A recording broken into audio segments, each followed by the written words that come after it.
বাংলা সাহিত্যের রোমাঞ্চকর কিছু গল্প দিয়ে সাজানো আমাদের এই বিশেষ নিবেদন রাত্রির রহস্য।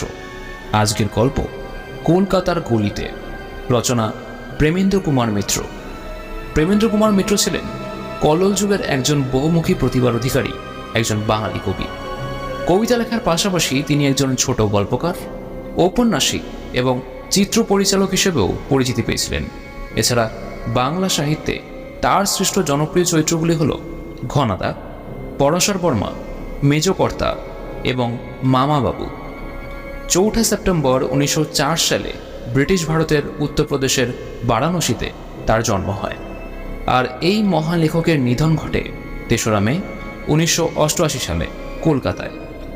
গল্পপাঠ এবং সমস্ত চরিত্রে দেবরাজ। শুরু হচ্ছে কলকাতার গলিতে।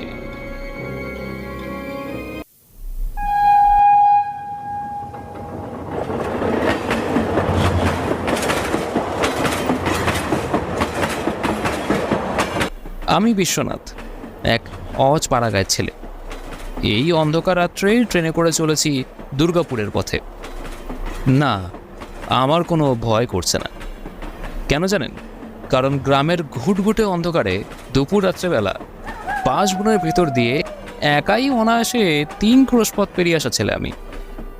এছাড়া অমাবস্যায় আমাদের গ্রামের শেষ প্রান্তের শ্মশান থেকে মরা পড়াবার কাঠ যে কতবার বাজি ধরে নিয়ে এসেছি তার কোনো খেয়াল নেই। এজন্য গ্রামের সবাই আমাকে সাহসী ছেলে বলে ভাবে। কিন্তু জানলে আপনি অবাক হবেন, আমার ভয় শুধু এই কলকাতা শহরকে। কারণ যেখানে 2 পা এগোতে হলে মানুষের গায়ে ধাক্কা লাগে, আর ইলেকট্রিক আর গ্যাস লাইটের কল্যাণে যেখানে দিন কি রাত চেনবার কোনো উপায় নেই, সেরকম শহরে এক অন্ধকার রাত্রে একবার মহাবিপদে পড়ে গেছিলাম। তারপর থেকে আমি গ্রামের সবাইকে কেবল একটাই কথা বলতাম, বুঝলি, কলকাতা শহরে সন্ধ্যের পর বেরোনো একেবারে নিরাপদ না। এটা শোনার পর যথারীতি আপনার মতোই তারাও আমার এই কথায় একেবারে হেসে উঠল। বলল, পাগল হয়ে গেছে নাকি বিশ্বনাথ দা? কলকাতা ওটা আমাদের সোনার গ্রাম বাংলা না। হাসছো? হাসো, কিন্তু তোমরা অনেক কিছুই জানো না। আরে বাবা, আমি চৌরঙ্গি বা সেন্ট্রাল এভিনিউ এসবের কথা বলছি না। আর তোমরা হয়তো এটাও জানো না যে কলকাতার আগাগোড়া কিন্তু চৌরঙ্গি নয়। আচ্ছা, তাহলে তোমাদের বলেই ফেলি, শোনো তাহলে। সেবার গ্রামের লাইব্রেরির জন্য বই কিনতে আমি কলকাতা গেছিলাম। ভেবেছিলাম একদিন থেকে বইপত্র সব কিনে রাতের ট্রেনে বাড়ি চলে আসব। কিন্তু কলকাতায় গেলে নতুন বায়োস্কোপ থিয়েটার না দেখে কি ফেরা যায়? তাই প্রথম দিনটা সেখানেই কেটে গেল। দ্বিতীয় দিনে কলেজ স্ট্রিটে গিয়ে বইটই সব কিনে বসলাম। সঙ্গে বিছানাপত্রের বা তরঙ্গ বাক্স গোছানোর সেরকম ঝঞ্ঝাট ছিল না। শুধু হাতে ছিল একটা স্যুটকেস মাত্র। তাতে বইগুলো ভরে একেবারে সোজা শিয়ালদা স্টেশনে গিয়ে উঠবো ভাবছি। কিন্তু হঠাৎ খেয়াল হলো একবার অবিনাশের সঙ্গে দেখা করে যাই। অবিনাশ কিন্তু আমাদেরই গ্রামের ছেলে। স্কুলে আমার সঙ্গে পড়াশোনা করেছে, কলেজেও কয়েক বছর আমরা একসঙ্গে ছিলাম। কিন্তু অবিনাশ বেশি দিন অবশ্য কলেজে থাকেনি। অত্যন্ত খামখেয়ালে ছেলে ছিল। কোনো কাজে বেশি দিন লেগে থাকবার মতো ধৈর্য ওর ছিল না। ছেলেবেলা থেকেই কেমন যেন ওর একটা উড়ু উড়ু ভাব ছিল। ছেলেবেলায় বাড়ি থেকে সে যে কতবার পালিয়ে গেছে তার ঠিক ঠিকানা নেই। তাই বড় হয়েও বাবা জীবনের সেই অভ্যাস কিন্তু একেবারে কাটেনি। কথা নেই, বার্তা নেই। হঠাৎ একদিন হয়তো আমরা শুনলাম অবিনাশ পায়ে হেঁটে সেতুবন্ধ যাওয়ার জন্য বেরিয়ে পড়েছে। তারপর কি, আবার 2 মাস তার কোনো দেখা নেই। আমরা কোনো রকমের প্রক্সি দিয়ে সেবার কলেজে খাতায় তার কামাইয়ের সংখ্যা কমিয়ে রাখলাম। কিন্তু এমন করে কতদিন রাখা যায়? বছরের শেষে পরীক্ষার সময় দেখা গেল অবিনাশ আমাদের প্রক্সি দেওয়া সত্ত্বেও কলেজে এত কম দিন এসেছে যে তার পরীক্ষা দেওয়া একেবারে অসম্ভব। আমরা দুঃখিত হলাম। ছেলেটা সবার সাথে এত মিশুকে ছিল যে আমরা সবাই তাকে খুব ভালোবাসতাম। কিন্তু অবিনাশের যেন এতে মজাই হলো। বলল, তবে আর কি, যাই বারমা দেশটা একবার ঘুরে আসি। কি বলিস তোরা? তারপর অবিনাশের আর দেখা পাইনি। আমাদের চেয়ে ওর ধাতি ছিল আলাদা। পৃথিবীটা যে মস্ত বড়, এই আনন্দেই ওর মনটা ভরপুর হয়ে থাকত। এই বিশাল পৃথিবীর নতুন নতুন দেশের নতুন নতুন পথে ঘুরে আনন্দ উপভোগ করবার যে একটা আশা, সেটা যেন ওর মিটতেই চাইতো না।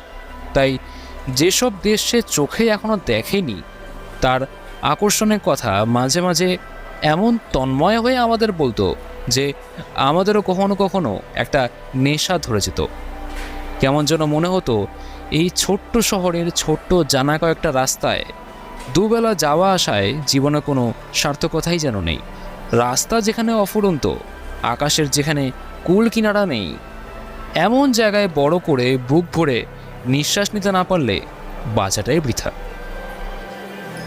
কিন্তু আমাদের এই ক্ষণিক মোহ অবশেষে ক্ষণিক বাদেই কেটে যেত। কিন্তু অবিনাশের এই মোহই ছিল ওর কাছে সব। ওর কাছে যেন এটা একটা নেশার মতো ছিল। মাস 3 আগের কথা। আমার গ্রামের ঠিকানায় এই অবিনাশের একটা চিঠি পেয়েছিলাম বহুদিন বাদে। একটা গলির ঠিকানা দিয়ে ও লিখেছিল যে অনেক জায়গা ঘুরে ফিরে ও কলকাতার এই ঠিকানায় আপাতত আছে, আমি যেন এসে ওর সঙ্গে দেখা করি। তাই এতদিন বাদে তাকে সেই ঠিকানায় পাওয়া হয়তো যাবে না জেনেও একবার যেতে ইচ্ছা হলো। দুর্ভাগ্যের বিষয় ছিল যে বাড়ির নাম্বারটা ভুলে গেছিলাম, কিন্তু সৌভাগ্যের বিষয়ে গলিটা মনে ছিল। গলিটা কলেজ স্ট্রিট থেকে খুব বেশি দূরে হবে না। ঘড়িতে দেখলাম ট্রেন আসতে এখনো দেরি। একবার দেখা করেই যাই, যদি তাকে পাওয়া যায় তো মন্দ কি। তাই আর বেশি না ভেবে খুঁজতে শুরু করলাম।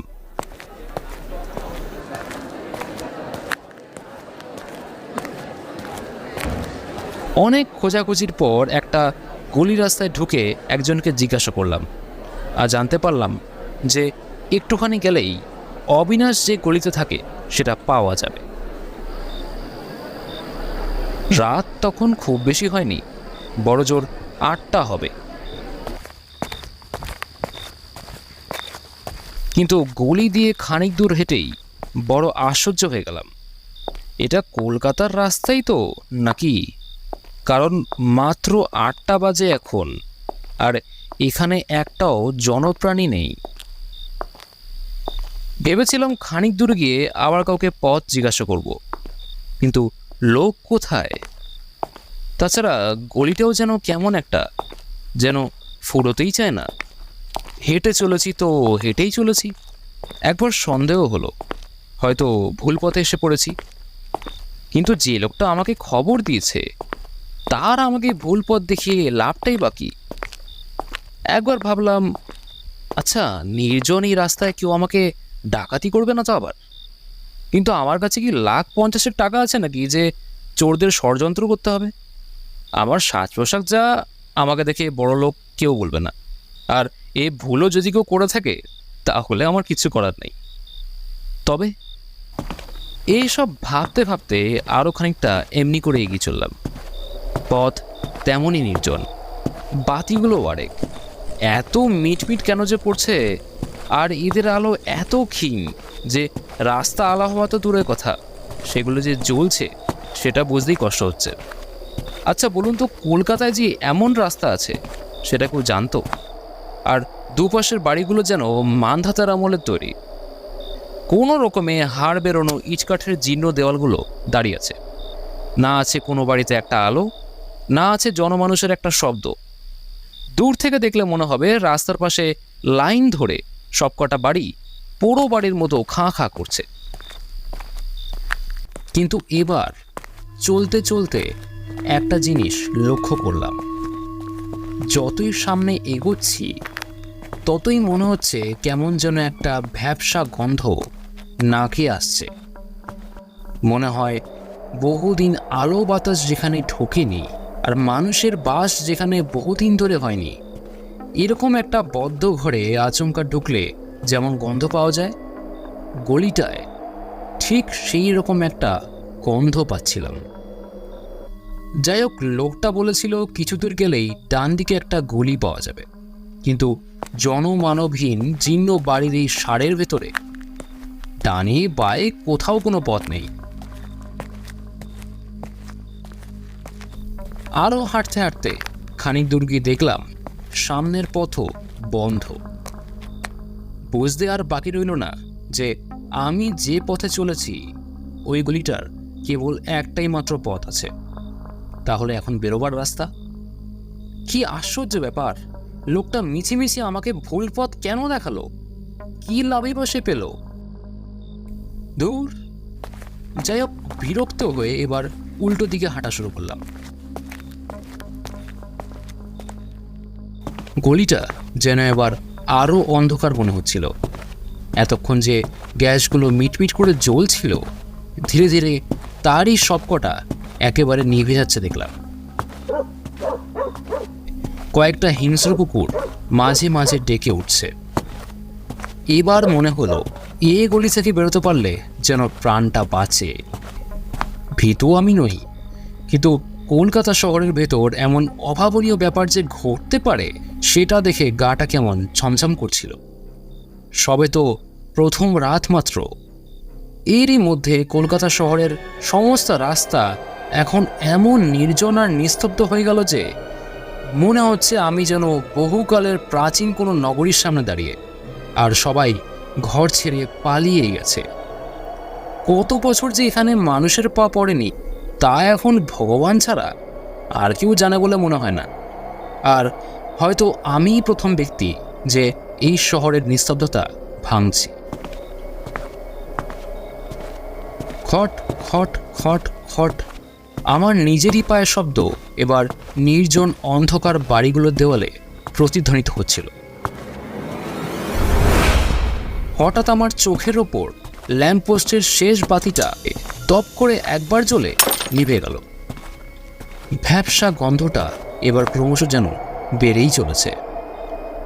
না, এবার আর নেওয়া যাচ্ছে না, অসহ্য লাগছে। এখনই এই গলি থেকে পালাতে হবে, না হলে এই গন্ধেই মরে যেতে পারি। আর অবিনাশের খোঁজ করে কোনো লাভ নেই, পরে একদিন আবার আসলেই হবে। এই ভেবে খানিক দূর এগিয়ে গিয়ে আবার স্তম্ভিত হয়ে দাঁড়িয়ে পড়লাম, কারণ এদিকেও যে গলির পথ একেবারে বন্ধ। কিন্তু এটা কেমন করে হতে পারে? আমি তো এই পথ দিয়েই ঢুকেছিলাম। এই বিষয়ে তো কোনো সন্দেহ নেই। এই গলি দিয়ে এগোনোর সময় আশেপাশে আর কোনো পথই দেখতে পাইনি। তাহলে গলির দুখানা মুখ বন্ধ হলো কেমন করে? নিজেকে শান্ত করবার জন্য আবার ভাবলাম হয়তো আরও একটা পথ ছিল। যাবার সময় আমার দৃষ্টি কোনো রকমে এড়িয়ে গেছে, এখন আসবার সময় আবার ভুল করে আমি সেখানেই ঢুকে পড়েছি, আর সেইটারই মুখ এখানে বন্ধ। কিন্তু এরকম ভুলই বা হবে কেমন করে? আমি যে অন্যমনস্ক ছিলাম তাও তো না, আগাগোড়াই তো সজ্ঞান হয়ে চলেছি। আর রাস্তায় লোক না থাক, একটা বাড়িতে যদি একটা আলোও দেখা যেত, না হয় ডেকে জিজ্ঞাসা করতাম। যাই হোক, এখানে দাঁড়িয়ে থেকে আর কোনো লাভ নেই, ফিরে যেতে হবে বলে আবার সেই নির্জন অন্ধকার গলি দিয়ে শুধু নিজের পায়ের শব্দ শুনতে শুনতে এগিয়ে চললাম। কিন্তু গলিটা যেন এবার ক্রমশ বড় হয়ে চলেছে।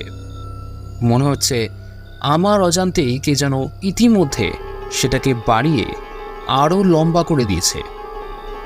কিন্তু এবারও যখন দেখলাম গলির মুখ বন্ধ, তখন সত্যি বুকের ভেতরটা কেমন একটা করে উঠল। একে আমরা পাড়া গায়ের লোক, ফাঁকা আকাশ আর ফাঁকা মাঠের মধ্যেই বড় হয়েছি। শহরে এলে এমনি আমাদের বুকে হাঁফ ধরে, তার ওপর এই ভ্যাপসা গন্ধ ভরা অন্ধকার গলি চারিদিক থেকে যেন আমাকে জেলখানার মতো বন্দি করে মেরে ফেলবার চেষ্টা করছে। উপরে চেয়ে যে একটু আকাশ দেখতে পাবো তারও জো নেই। এমন একটা ধোঁয়াটে কুয়াশায় বাতাস আচ্ছন্ন হয়ে আছে যে তার ভেতর দিয়ে একটা আকাশের তারাও দেখা যাচ্ছে না। যত সব আবল তাবল ভাবছিলাম, মাথাটা ততই গুলিয়ে আসছিল। কি করব কি না করব কিছুই ভেবে পাচ্ছিলাম না। সুটকেসটা বইয়ের ভারে বেশ ভার হয়েছিল, সেটা বয়ে বয়ে এবার নিজেকে বেশ ক্লান্ত মনে হচ্ছিল। ভাবলাম এমনি করে আর কতক্ষণ বা ঘুরব, আর যদি বেশিক্ষণ ঘুরি তাহলে এবার মাথা ঘুরে উল্টে পড়ে যাব। এই ভেবে রাস্তার ওপরে একটা জায়গায় একেবারে বসতে যাব, এমন সময় সামনে নজর পড়তে বুকটা এবার ধড়াস করে উঠল। দূরে একটা মিটমিটে বাতির তলায় একটা লোক দাঁড়িয়ে আছে না? তাড়াতাড়ি উঠে একেবারে দৌড় দিয়ে সেদিকে এগিয়ে গেলাম, আর দেখলাম, আরে এই তো আমাদের অবিনাশ। ওকে দেখা মাত্র এতক্ষণের ভয়ের ভাবনা সব নিমিষে ভুলে গেলাম। আনন্দে চিৎকার করে এই অবিনাশ, এই অবিনাশ করে ওর নাম ধরে ডাকতেই সে চমকে তাকালো। বললাম, তোর খোঁজ করতেই এই 1 ঘন্টা এই গলির মধ্যে ঘোরপাক খাচ্ছি আমি। বাপ রে বাপ, কি অনন্ত গলিতে থাকিস ভাই তুই, ঢুকে আর বেরোলেই যায় না। অবিনাশ একটু হেসে বলল, তুই এসছিস তাহলে, যাক। বললাম, ওরে এসেছি আর কই, তোর দেখা না পেলে এই গলির ভেতরে তোর বাড়ি কি খুঁজে বের করতে পারতাম? সে কথার কোনো উত্তর না দিয়ে অবিনাশ বলল, আমায় তাহলে তোর মনে আছে, ভুলে যাসনি? মনে থাকবে না কেন রে? না ভাই, মনে থাকে না সবার, অথচ মানুষ যেটুকু মনে রাখে তার ভেতরেই আমাদের বাঁচা। আমি এসে বললাম, ছিলি তো ভূপর্যটক, আবার দার্শনিক হলি কবে থেকে? আচ্ছা যাক, এখন তোর বাড়ি চল দেখি, তোর সব গল্প শুনতে চাই। অবিনাশ কেমন যেন একটু নিরুৎসাহ হয়ে বলল, আমার বাড়ি? আচ্ছা চল, কিন্তু একটা কথা বল, তুই আমার চিঠি পেয়েছিলি কোনো? হ্যাঁ, সে তো 3 মাস আগে পেয়েছিলাম। ও আচ্ছা, জানিস তোর জন্য অনেকদিন অপেক্ষা করেছিলাম, কিন্তু তুই তো আর এলি না, তাই দেখে আমি আবার বেরিয়ে গেলাম। তাই নাকি? আবার? তো ফিরলি কবে? অন্যমনস্কভাবে অবিনাশ বলল, ফিরলাম এই তো আজ, এখন। আজ? এবারে গেছিলি কোথায়? বলবো সব, চল। সেই নির্জন গলি দিয়ে তখন আমরা এগিয়ে চলেছি, কিন্তু তখন আর আমার মাথায় আগের কথা কিচ্ছুমাত্র মনে ছিল না। অবিনাশ বলতে লাগলো, এবারে পাই গেছিলাম বহু দূরে, খিদিরপুরের টক চিনিস তো, সেখানে বেড়াতে বেড়াতে একদিন সুন্দর একটা জাহাজ দেখলাম। সুন্দর বলতে নতুন মনে করিস না, আবার জাহাজটা অনেক পুরনো তাও না। সমুদ্রের নোনাচল লেগে লেগে তার গায়ের রংটা একেবারে চটে গেছে। মাস্তরগুলো বহু দিনের পুরনো, আর চিমনিগুলো ধোঁয়ায় কালো হয়ে গেছে। আগাগোড়া জাহাজটা দেখলেই মনে হবে বহুকাল ধরে পৃথিবীর অনেক সমুদ্রে পাড়ি দিয়ে সেই জন্য এবার বুড়ো হয়ে গেছে। তাই সমস্ত চেহারাতে কেমন যেন একটা ভবঘুরে রুক্ষ রুক্ষ ভাব, কিন্তু সেটাই আবার তার সৌন্দর্য। তার উপর এটাও শুনলাম যে কিছুদিনের মধ্যে জাহাজটা এখান থেকে মাল নিয়ে সোজা চলে যাবে জবদ্বীপে। তাই আর লোভ সামলাতে পারলাম না। জবদ্বীপ, আহা কি সুন্দর! নারকেল আর তাল গাছের সার তাদের সৌন্দর্য দিয়ে সমুদ্রকে যেন চারদিক দিয়ে ঘিরে সেলাম জানাচ্ছে। চারিদিকের বাতাসে জঙ্গলের সুন্দর মশলা গাছের গন্ধ, তার উপর গভীর বনের মাঝে তার পোড়া বুদুর। কল্পনা করতেই একদম মেতে উঠলাম জানিস। যেমন করেই হোক যেতেই হবে জাহাজে, কিন্তু ভাবলেই তো হলো না, পকেটে জাহাজের ভাড়া কই। তাই অনেক কষ্টে জাহাজের হেড খালাসির খোঁজ করে তার সঙ্গে ভাব করে তাকে কিছু টাকা ঘুষ দিয়ে লুকিয়ে লুকিয়ে যাবার একটা বন্দোবস্ত করে বসলাম। তুই দেখেছিস হবে, জাহাজের একধারে বিপদের সময় ব্যবহার করার জন্য ছোট তেরপল ঢাকা বোট টাঙানো থাকে। ঠিক হলো, তারই একটা ভেতরে আমি থাকবো, কেউ তাহলে টের পাবে না। আর খালাসি কোনো এক সময় লুকিয়ে এসে আমাকে খাবার দিয়ে যাবে। প্ল্যান মতো একদিন গভীর রাতে জাহাজে চড়ে সেই বোটের ভেতরে গিয়ে হেড খালাসির নির্দেশ মতো লুকিয়ে রইলাম। ভোর হবার আগে জাহাজ ছেড়ে দিল। তারপর কদিন সে কি অদ্ভুতভাবে না কাটিয়েছি। সারাদিন তেরপলের ভেতর লুকিয়ে থাকি, আবার মাঝে মাঝে তেরপল একটু ফাঁক করে আকাশ দেখি আর জাহাজের শব্দ শুনি।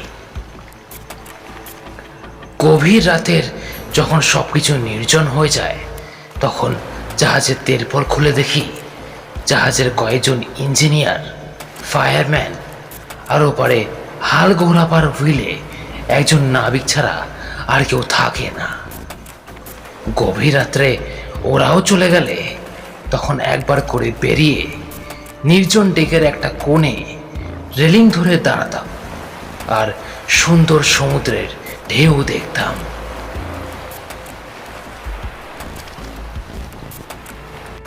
এমন করে কদিন বাদেই জাভায় এসে নামলাম।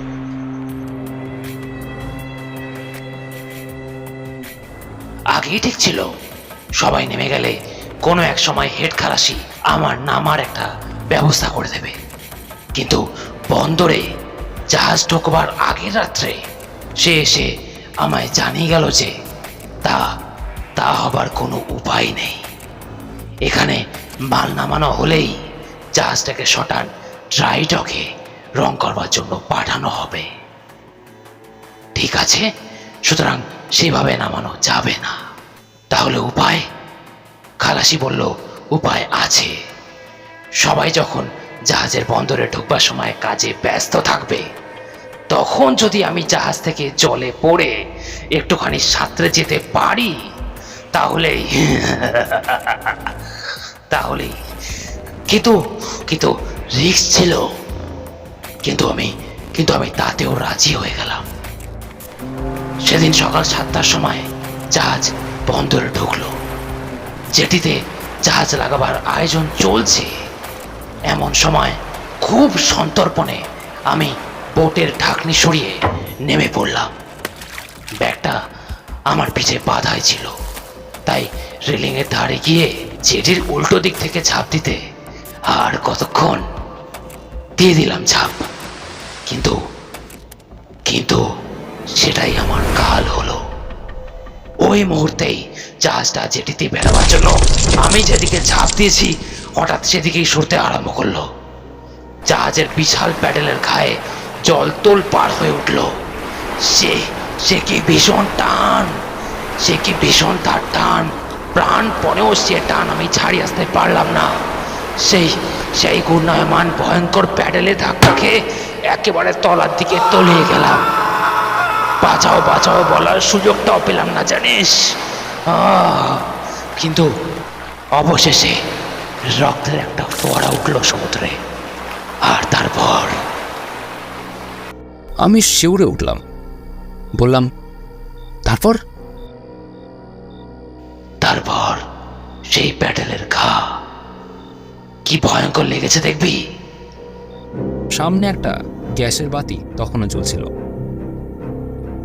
অবিনাশ এবার ওর জামাটা তুলে দেখালো, কিন্তু এ কি, জামার নিচে যে কিছুই নেই, একেবারে ফাঁকা, শূন্য। ভালো করে আবার চেয়ে দেখলাম, না, দেহ নেই, কিচ্ছু নেই। ওধারের গ্যাস পোস্টটা অবধি সে জামার তলা দিয়ে স্পষ্ট দেখা যাচ্ছে। এবার আমি ওপরের দিকে চাইলাম, কিন্তু সেখানেও অবিনাশের মাথা নেই, শূন্য, সব শূন্য। এইবার একটা অস্ফুট চিৎকার দিয়ে